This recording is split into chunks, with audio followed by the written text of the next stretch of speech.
Friday, January the 26th, 2018, to you.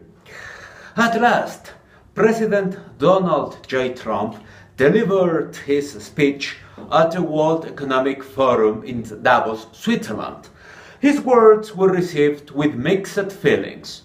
Before anything else, prior to Mr. Trump's speech, the Treasury Secretary, Mr. Steven Mnuchin, had said that the United States benefited from a lower dollar, which would make its exports cheaper. Those remarks drew sharp rebukes from the European Central Bank. US officials said yesterday that Mr. Mnuchin had been making a factual observation instead of a policy recommendation. Also, Mr. Trump had imposed 30% tariffs on imported solar panels before his trip to Davos. However, the audience which listened to Mr. Trump were willing to turn the blind eye.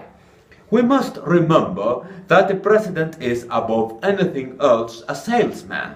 As such, in his speech, he touted America as a place to invest.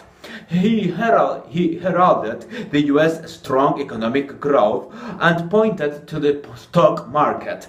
But last week, Dow Jones Index broke the 26,000 mark for the first time. He also boasted about the new tax law and his efforts to reduce regulation.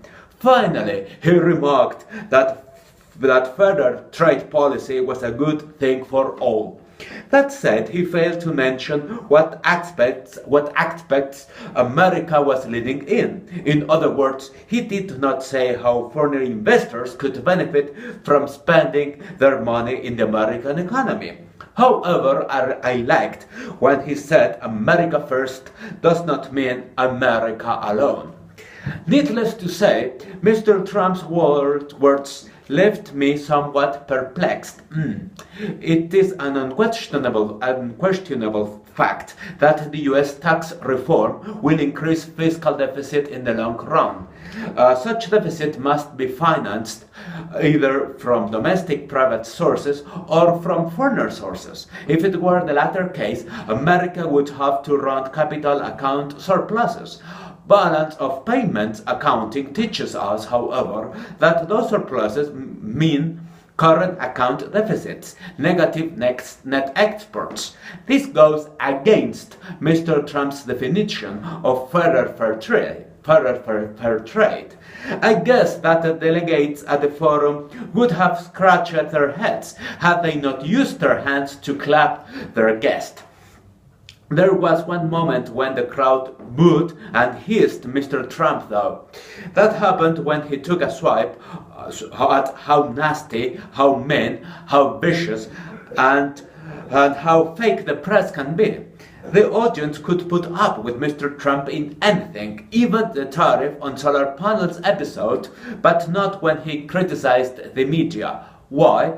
I guess that the World Economic Forum is more than a place to look for investment opportunities. It is a huge PR operation too.